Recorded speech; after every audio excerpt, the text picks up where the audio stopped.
Ռուստամ Բաքոյան։ Շնորհակալություն։ Կառավարության մեր գործընկերներին, հատկապես էկոնոմիկայի նախարարության նպատակ վարչապետ նաև ձեզ վստահ եմ, որ դուք եք այս հարցով զբաղվել, գուցե նաև արտաքին գործերի նախարարության մեր գործընկերները,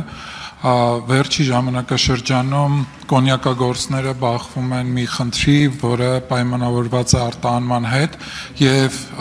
հարևան մեր եղբայրական Վրաստանում խնդիրների են առնչվում եւ կարծեք թե այդ խնդիրը երկար ժամանակ հանգուցալուծում չի ստանում, նաև մեր ազգային ժողովի գործընկերները տնտեսական հանձնաժողովի փոխնախագահ պաշտոնակատար պարոն Թունյանն է այցելել, բայց մինչ այսօր կարծեք թե այդ խնդիրը մասնակիորեն է լուծվում եւ երեկ էլի Պեկի մեր գործընկերները կոնյակագործներին հայտնել են, որ կարող են որոշակի մեքենաներ ուղարկել, բայց հատվածական լուծումը եւ ամբողջական լուծում մինչ այս պահը չկա։ Ես կխնդրեմ բարձրաբանեք վրացի մեր գործընկերների հետ, կառավարության ձեր գործընկերների հետ կան պայմանավորվածություններ եւ այդ խնդիրները ինչպիսին են, որ մինչ այսօր դրանք չեն կարգավորվում, որովհետեւ մի այլ հարց ոչ մեկ չէր պատկերացնի, որ մեր Հայաստանում մեր եղբայրական ժողովրդի վրացիների դեսպանատան մոտ կարող են նույնիսկ բողոքի ակցիաներ տեղի ունենան։ Շնորհակալություն։ Հարցին կպատասխանի էկոնոմիկայի նախարար Գևորգ Պապոյանը։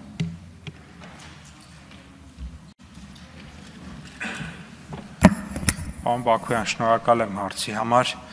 Իրապես ճիշտ եք, ես մի փոքր նախապատմությունը սկսեմ, ինչ որ պահից վրացական կողմը, այսպես ասենք, փորձաքննություններ իրականացնելու պատճառաբանությամբ կանգնեցրեց հայկական բեռնատարները, որոնք որ տեղափոխում են շալացված կոնյակ հայկական բրենդի եւ ըստ էության այդ պայից մենք ակտիվ աշխատանք ենք իրականացրել եւ մի փուլում որոշակի համագործակցության արդյունքում 61 մեքենա հնարավոր եղավ տեղափոխել եւ դրանք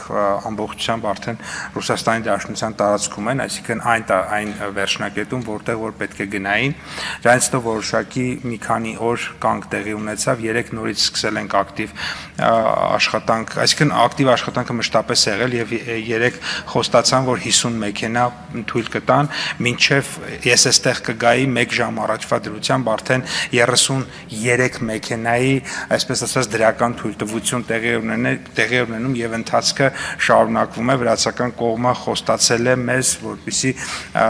այդ հարցը լուծվի, հիմա իրենք որոշակի մեխանիզմ են առաջարկել եւ այդ մեխանիզմով մենք շարունակում ենք համատեղ աշխատել, այսինքն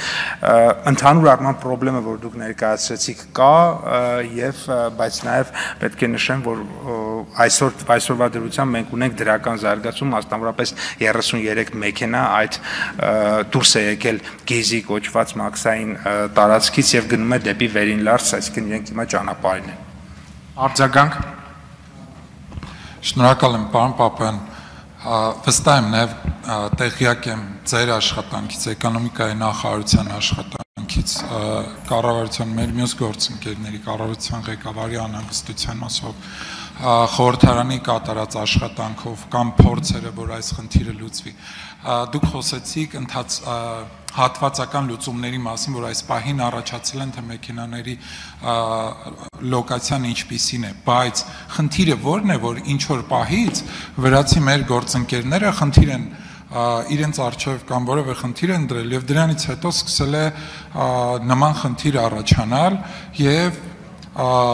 համապարփակ խնդրի լուծում մեր հարևան երկրի գործընկերները արդյոք առաջարկում են, թե այս պահին մեզ համարել է անհասկանալի,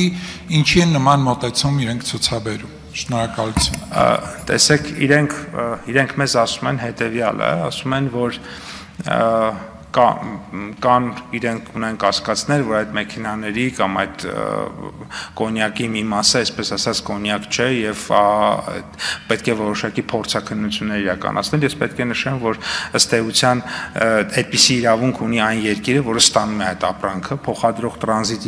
երկրները այդպիսի իրավունք չունեն եւ մենք դրա մասին տեղեկացրել ենք մեր գործընկերներին եւ մեխանիզմի առումով մենք ինքներս ենք առաջարկել մեխանիզմ, որ եթե որևէ մեքենայի հետ կապված կա կասկած, ապա առաջարկում ենք հետեւյալը՝ համատեղ վերցնենք նմուշը, այդ նմուշը ուղարկենք եվրոպական որևէ լաբորատորիա, այնտեղ փորձաքննության իրականացվի եւ ըստ էության, այսինքն եթե անգամ այդպիսի ուրեմն կասկածի հնարավորություն կա, ապա մենք պատրաստ ենք նաև միջազգային փորձաքննության գնալ, միևնույն ժամանակ ես ուզում նշել նաև, որ մենք հիմա ակտիվ աշխատում ենք Հայաստանում այդպիսի լաբորատոր կարողություն ձևավորելու ուղղությամբ եւ հիմա բոլոր սարքավորումները ըստ էության գնված են, հիմա տրեյնինգի փուլի մեջ են մեր ավարտեմ տրեյնինգի փուլի մեջ են մեր աշխատակիցները, ՍԱՏՄ-ի աշխատակիցները, որից հետո նրանք իրենք կարողանան հավատարմագրվել եւ այդ փորձաքննությունն իրականացնել։